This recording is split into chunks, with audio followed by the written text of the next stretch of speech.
And now I'm joined here by Michael Gottstein, Teagasc Head of Sheep Programme. Michael, we've had an unusual year in this. If you travel from one side of the country to another, some people have got good lamb performance, others have got poor lamb performance. But really, I suppose, where a lot of hill farms are located, they might have had tough driving conditions, tough weather. From travelling around, from talking to advisors, what's the situation like at the minute? Is there still farms with a lot of lambs on them?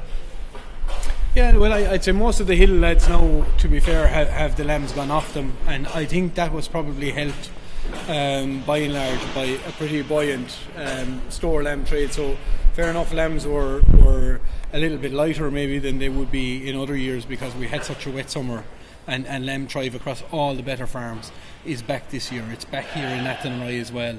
So, we would expect that the same would happen on the hill if they don't have sun on their backs for a lot of the summer.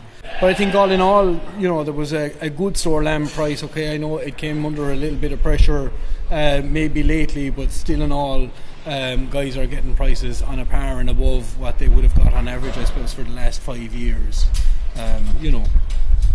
There has been a lot of interest and I suppose in the last 3 to 4 years in purchasing maybe of lambs. We've seen the market sort of respond, and this fella selling hoggets out in February and March, there might be a better return than a lot of lads selling mid-season lambs. Say, in someone considering maybe going down the route and buying, say, Scotch, Chevy, Texas Cross, any sort of hill lambs, what are the important, say, points to consider? Where are the areas where they can run into costs? Or this, say, I know Teagasc have a very, very good hill lamb budget calculator. What would you be telling fellas to focus on, or where would you be advising them to focus? Yeah, so look at I suppose since the lift in lamb prices late 2009, 2010, store lamb producers have, on average, most years made a good margin. And some years it's a little bit better than others. This year I think lamb prices are up a little bit, store lamb prices, so maybe the cost of lambs coming in is a little bit higher. I think maybe lamb thrive has been a little bit back. I suppose the important thing for guys that are interested in doing a store lamb system is to have some sort of a budget and some sort of an exit strategy. And if you look at the prices, I suppose between buying and selling, there's a market or a margin there in terms of increased live weight gain. But there's also a big amount of money to be made as the lamb price rises. And traditionally we would see that the best time from a market point of view over the last 5 years to be selling lambs would be in that late February, March and early April period. It's just before the spring lambs come in and the end of the hogget season, when the prices tend to be at their highest. And there are people that are specialising basically on buying lighter hill lambs, keeping them outdoors, low cost systems on either stubbles or beat tops, or running them over grass farms, cattle grass farms, and then basically putting them in after Christmas at some stage when they've put on a bit of weight outside on grass cheaply, and putting them on to finishing systems and producing them then during the late February, March and April period. And that seems to be a high output system. Obviously it depends on how much you put in the meantime in between buying and selling them. So I suppose the key factors that you need to keep in mind if you're looking at doing this kind of a system is how much cheap weight gain can you put on at grass, because that's one of the deciding factors which looks at or improves the viability of the system. And then the second thing is, when are you going to market your lambs? And that's where the Teagasc store lamb budget calculator comes in. So that calculator, it's an Excel based calculator. It's pretty interactive insofar as that it has in the background hints that as you're putting in the information.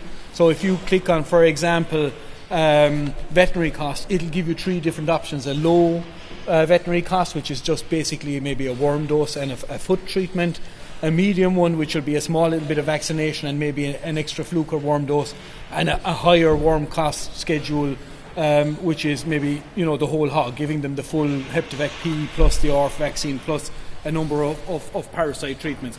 And the same applies then as you go down for levies and concentrates, and then it allows you to predict the price. And once you put in your predicted price and all the data, it will tell you then, on average, over the last 5 years, what the price would have been in that week, the week that you'd be expecting. So it's a very useful tool, because when you talk to farmers, very often they say, okay, I'll be getting €5 or €5.50 a kilo, and you do your budget based on that. And when you plug your figures into the calculator, you might see that, okay, these lambs are going to be coming out in the second week in January, and on average, maybe the price was only $4.95. So if you're budgeting at $5.50, you're already 10 or 15 euros, depending on what weights you're taking them to, outside of your margin. So it gives you a potential margin then at the bottom, what you can make out of the system. And I mean, we would be recommending to all farmers, if they're thinking of going down this system, it takes 10 minutes. It's available on teagasc.ie, on the public website. You don't need to go into your Teagasc advisor. He has access to it as well, obviously, if you want to. But if you're not a client of Teagasc, go onto the system, pull down the calculator, plug in your figures, have a look at how it comes out. There are people that have made significant gross margins out of store lambs, 20, 25 euros very lucrative. ahead, so it can be lucrative. The worry I would have this year is, I think our store lamb prices are a small little bit higher than they have been in previous years. I'm a little bit concerned as to what's going to happen with Brexit and our exchange rates, and I mean, the only thing that's been saving us on the sheep side is, I suppose, that the New Zealand dollar hasn't taken a nosedive, and if something happens in New Zealand, like the earthquake yesterday has an effect, instead of getting 5.50 or 5.80 the end of March next year, I don't know where we will be. So there's a little bit of a gamble there. So having the figures and see how much fat is in the system will allow you to make the choice as to when you should sell, And certainly, I think anecdotally, there is some evidence that, some of the cattle guys have bought store lambs this year because of cattle prices and things like that, so there's probably has been a little bit more competition in the market for the lambs. Probably a question that I've even seen, and it's just that you mentioned there about the cattlemen, that some fellas are saying that they bought them in, maybe lambs haven't done as well as what they did, or now maybe having to come in and feed where they wouldn't before.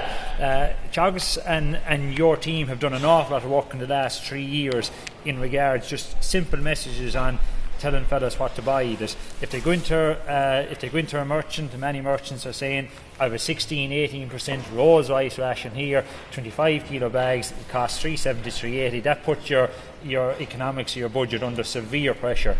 Say, just maybe a tip on what you've been sorted, that's even that sort of green, orange, red light system, on what fellas should be looking for now if they do have to go in and buy a feed. Yeah, so okay, I think the thing, I suppose, in terms of buying the feed, and I'm sure you'll be covering it as well with maybe some of the other people here, is if you're going to feed sheep, first of all, you need to make sure you've no passengers. So that's the starting point. So we need to eliminate the parasites and the health issues, and we need to have enough trough space and enough, ventilation in the shed. Otherwise, no matter what feed you have, it's not going to work. If the sheep are under pressure from a health point of view, from a space, from a bulling, from a stocking rate point of view, it's not going to work. So that's the first principle. All that needs to be right. In terms of looking for the ingredients, we're not looking for Rolls Royce ingredients here. What we're looking for is a good value for money commercial ration. Here on this farm, we're feeding rations, as you can probably see in the background, in bags. From a research point of view, that's a labour issue. From a farmer's point of view, where he's finishing lambs, I mean, I think bulk is absolutely essential. The idea of finishing big numbers of store lambs and buying it at a 30 or 40 euro premium because you're buying it in a 25 kilo bag, it just doesn't make sense. Okay, coarse versus coarse versus pelleted, no difference. Actually, probably coarse grain is probably a little bit better in terms of you can put in cracked and not so finely ground grains. But the downside is the sheep will sort it. They'll sort out the ingredients they don't like, so that's wasteful. And also you tend to have awful problems with birds if you go down the coarse route. So those are kind of, there's a positive side and a negative side. In terms of the ingredients, look, what we're saying is cereals. It's cereals, pulps, natively grown cereals, just as good and cheaper. We were told lately by the tillage people, can't understand why that is. There's no difference. We've never found any difference. So native grains, your mazes, your pulps, your hulls, a little bit of protein going in there. Not overly concerned about protein unless you're growing very small lambs. By and large, I would be suggesting for those small lambs that you'll be growing lambs less than 33 kilos. A lot of that growing should be done out at grass, where protein is not going to be a limiting factor. Once you come indoors, you should have the frame developed at that stage. You're talking about putting flesh on it, so we're really talking about it. Probably somewhere in the region 12-13% is adequate protein. Wouldn't worry about it anything more than that. We certainly wouldn't pay anything extra for it. The big thing I think with finishing store lambs is that we have minerals inside there, that it's balanced for minerals, and in particularly ammonium chloride. So lots of people are putting salt into into sheep rations, and the idea behind the salt is that it gets the lambs to drink lots of water and they urinate out the crystals as they're being formed. The problem with that is if anything happens to the water supply, then those crystals won't be flushed and you end up with urinary calculi. Whereas ammonium chloride works differently. It changes the pH of the urine, prevents the crystals from forming in the first place. So you're only putting in half of 1%, half a percent of ammonium chloride into the mineral mix. Some minerals get a premix that has 0.4 in it. I'd be happy with 0.4%. Costs a little bit extra, 3 or 4 or 5 euros a tonne, but I mean, I think it's a huge insurance policy because one dead lamb will pay for an awful lot of ammonium chloride. So I think just to summarise on the rations, look for the quality stuff, cereals, pulps. They're what we would be considering in the green high energy bracket. Things like distillers grain, soybean also be going there, but you wouldn't be including a lot of soybean in on price. In the orange bracket, which are good quality ingredients, but maybe that little bit lower in energy, we'd be looking at things like rapeseed, soya hulls, gluten, and then the ones that you want to avoid in big quantities would be things like pollard, wheat feed, palm kernel, sunflower. Lower value ingredients. Yeah. So what you're doing really is trying to avoid having lots of them in it. Look, if there's a small bit in it, I wouldn't get overly excited about it. I think the bigger message is in how you buy it in bulk rather than in bags, and really for lamb rations I think there's very little justification in going in prices somewhere north of certainly 280 anyway. It depends obviously where you are in the country and transport and all that, but I think north of that it's probably ruling it out. But the main thing is do the calculator, do the budget, put your budget in, see what's going to come out of it. Be conservative in your expectations, and the calculator is useful because it gives you guides as you go along. But this year I would just say, and I'm not trying to, far be it from me to talk down lamb price. I mean, we'd be hoping that things will stay positive, but just there is that little bit more uncertainty there with the Brexit and with what's after happening in New Zealand, and we're just not 100% sure. It brings it back the message to farmers to definitely look at your budgets, look at your own cost, and they just maybe to mention it again, Teagasc website, they'll be able to get it from there. Yeah, so go on to the Teagasc website, public website, www.teagasc.ie. Put in store lamb calculator into the search bar. Up she pops, download it, plug in your figures. Away you go. Well, Michael, as always, thanks very much, very insightful. All right, thank you.